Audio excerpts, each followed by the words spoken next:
सुप्रभात दर्शक बंधु आज हूँ जुलाई मास 25 तारीख शुक्रवार। चलतु नजर पकेबा आज दिन किसी गुरुत्वपूर्ण खबर उपरे। ता पूर्व जदि आपण माने आम वीडियो को लाइक करि नाहंती गोटे लाइक कर दियंतु। चैनल को प्रथम थर देखुतिले सब्सक्राइब निहाती भाबरे करंतु। आउ आपण माने को जिल्लार देखुछंती कमेंट करि निहाती जणांतु। तेबे चलंतु नजर पकेबा आज प्रथम खबर उपरे। जीवन नेउछि वज्रघात। राज्य में विभिन्न स्थान में हेउछि वज्रपात। 24 घंटे गलानी 10 जीवन एवं एकाधिक आहत। ढेंकानाल, केन्दुझर, नयागढ़, पुरी, भंजनगर, बीडीपुर, बेलमुठा, टांगी, चौद्वार, गुरुडी झाटिया राज्यर विभिन्न स्थान में बुधवार वज्रपात 10 जनकर जीवन जाइछि। 3 रु अधिक आहत मध्य होइछन्ति। अनुगुल एवं ढेंकानाल रे 2, गंजाम जिले में 2 जनक मृत्यु होइतिबा बेले केन्दुझर, नयागढ़, पुरी, कटक जिले में जड़े लेखाएं प्राण हराइछन्ति। ढेंकानाल सदर थाना महुलपड़ा गाँव में वज्रघात 2 भाईଙ୍କ मृत्यु होइछि। चलंतु नजर पकेबा परवर्ती खबर उपरे। हिमाचल प्रदेशर मंडी रे मर्मतुत सड़क दुर्घटना। घाई को खसिला बस फल 5 जनकर मृत्यु होइतिबा बेले 20 जन आहत। एने पुलिस घटनास्थल में पहुंची उद्धार कार्य जारी रखिछि। सूचना मुताबक मंडीर मरसिनी बस टी मोड़ नेउथिबा बेले नियंत्रण हराई घाई को खसी पड़िथिला। ଏହି ଘଟଣା ସମ୍ପର୍କରେ ସୂଚନା ପାଇବା ପରେ ସ୍ଥାନୀୟ ଲୋକଙ୍କ ସହିତ ପୁଲିସ ଉଦ୍ଧାର କାର୍ଯ୍ୟ ଆରମ୍ଭ କରିଛି। ସମସ୍ତ ଆହତଙ୍କୁ ଘଟଣାସ୍ଥଳରୁ ଡାକ୍ତରଖାନାକୁ ନିଆଯାଇଛି। ସେହିପରି ଏହି ଦୁର୍ଘଟଣାରେ ଗୁରୁତର ଆହତମାନଙ୍କୁ ବିଳାସପୁର ଏମ୍ସକୁ ସ୍ଥାନାନ୍ତର କରାଯାଇଛି। ତେବେ ମୃତକଙ୍କ ମଧ୍ୟରେ 3 ଜଣ ମହିଳା ଏବଂ ଜଣେ ବାଳକ ଥିବାର ଜଣାପଡ଼ିଛି। ନଜର ପକେଇବା ପରବର୍ତ୍ତୀ ଖବର ଉପରେ। भारत नथिले आम अर्थव्यवस्था बर्बाद होइथांता। भारत नथिले बर्बाद हो जाइथांता मालदीपर अर्थव्यवस्था। एभली किछि बयान दैछन्ती मालदीपर पूर्वतन राष्ट्रपति मोहम्मद नसीद। गणमाध्यम को से कहिछन्ती जे मालदीपर आर्थिक स्थिति एते खराब हो जाइथिला जे भारत जदि सहायता न करिथांते तेबे आमे देवालिया हो जाइथां। 2022-23 पर्यटन ठप हेबा जोगु मालदीपर गंभीर आर्थिक संकट भीतर ठेली ही जाइथिला। देश उपरे विदेशी ऋण बढ़ी जाइथिला एवं डॉलर स्टॉक ह्रास पाइथिला। से आहुरी मध्य कहिछन्ती भारत खाद्य शस्य इंधन जोगण सह क्रेडिट लाइन दे मालदीप को देवालिया होइथिबारु बंचाइथिला। भारतर प्रधानमंत्री का मालदीप गस्त पूर्व निषेध एही बयान दैछन्ती। मोदी आसंता 25 एवं 26 तारीख रे मालदीप गस्तरे जिबे। एही अवसर रे से मालदीप स्वाधीनता दिवस समारोह रे मुख्य अतिथि भाबे जोग देबे। चलंतु नजर पकेबा आज परवर्ती खबर उपरे। स्कूल छात्र छात्री बड़ खुशी खबर। राज्य रे थिबा 102 हाई स्कूल को उन्नति करा जाई हायर सेकेंडरी स्कूल रे परिणत करा जाईछि। 102 high school higher secondary school रे उन्नति हेबाकु नै विद्यालय एवं गणशिक्षा मंत्री नित्यानंद गंड एक्स जोगी सूचना दैछन्ती।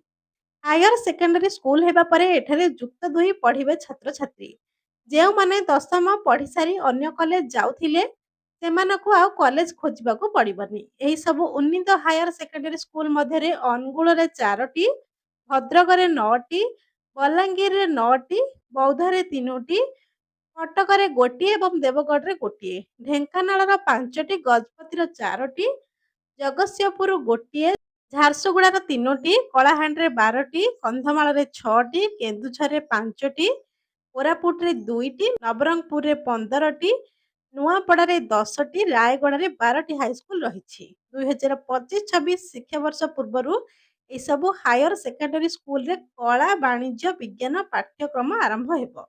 चलंतु नजर पकेबा परवर्ती खबर उपरे। इंग्लैंड टेस्ट सीरीज रु बाद पड़िले ऋषभ पंत। टीम इंडिया पई एक दुख खबर। इंग्लैंड टेस्ट सीरीज रु बाद wicket keeper batsman Rishabh Pant आंगुठी रे आघात जुगु 6 सप्ताह विश्राम नेबाकू परामर्श दैछन्ती बोली जणा पड़िछि। सूचनायोग्य जे इंग्लैंड विपक्ष रे चलीथिबा सीरीज रो चतुर्थ टेस्ट रे प्रथम दिन रे पंत 37 रन स्कोर रे रिटायर्ड हट सीमर क्रिस बक्स का विपक्ष रे ऋषभ स्वीप खेलिबाकू चेष्टा करथिबा समय रे पंत बॉल हराई देथिले एवं बॉल ताक पाद रे बाजिथिला। एथिरे 27 वर्षीय पंत आंगुठी यंत्रण रे पिच बाहर को जीवाकू पड़िला। स्कैन रिपोर्ट रे तांकर हाड भांगी जाइथिबार देखा जाइछि एवं से 6 सप्ताह पाई बाद पड़ी। चलंतु नजर पकेबा परवर्ती खबर उपरे। कंबोडिया उपरे थाईलैंड रो एयर स्ट्राइक 9 जन मृत। थाईलैंड कंबोडिया मध्य रे बढ़िला गतकाली कंबोडिया रो 2टी सामरिक टार्गेट उपरे एयर स्ट्राइक करिछि थाईलैंड सेना। ଏନେଇ ଥାଇଲାଣ୍ଡର ସେନା ମୁଖପାତ୍ର ସୂଚନା ଦେଇଛନ୍ତି। ଯୋଜନା ଅନୁସାରେ ସାମରିକ ଲକ୍ଷ୍ୟସ୍ଥଳ ଉପରେ ଏୟାର ଷ୍ଟ୍ରାଇକ୍ ହୋଇଥିବା କହିଛନ୍ତି। ଘଟଣାରେ 9 ଜଣ ମୃତ୍ୟୁବରଣ କରିଥିବାର ସୂଚନା ମିଳିଛି। କେଦାରନାଥକୁ ନିର୍ମାଣ ହେବ 7 କିମି ସୁଡ଼ଙ୍ଗ, 11 କିଲୋମିଟର ରାସ୍ତା କମିବ। କେନ୍ଦ୍ରୀୟ ସଡ଼କ ଏବଂ ପରିବହନ ମନ୍ତ୍ରାଳୟ କେଦାରନାଥ ପର୍ଯ୍ୟନ୍ତ 7 କିଲୋମିଟର ଲମ୍ବା ସୁଡ଼ଙ୍ଗ ନିର୍ମାଣ ପ୍ରସ୍ତୁତି ଚଳାଇଛି। ଏହା ହେଲେ ଆଗାମୀ 4-5 ବର୍ଷ ଭିତରେ କେଦାରନାଥ ମନ୍ଦିରକୁ ଯିବାକୁ 2ଟି ମାର୍ଗ ଖୋଲାଯିବ। ତନ୍ମଧ୍ୟରୁ ଗୋଟିଏ ରାସ୍ତା ସବୁ ପାଣିପାଗରେ ଶ୍ରଦ୍ଧାଳୁଙ୍କୁ ସିଧା ମନ୍ଦିର ପର୍ଯ୍ୟନ୍ତ ପହଞ୍ଚାଇବ। ବର୍ତ୍ତମାନ ଗୌରୀକୁଣ୍ଡରୁ ରାମବାଡ଼ା ଲିଙ୍କଚୋଲି ହୋଇ କେଦାରନାଥ ଧାମ ପର୍ଯ୍ୟନ୍ତ ପାଦଚଲା ମାର୍ଗ 16 କିଲୋମିଟର ରହିଛି। ସୁଡ଼ଙ୍ଗ ନିର୍ମାଣ ପରେ ଏହାର ଦୂରତା 5 କିଲୋମିଟର ହୋଇଯିବ।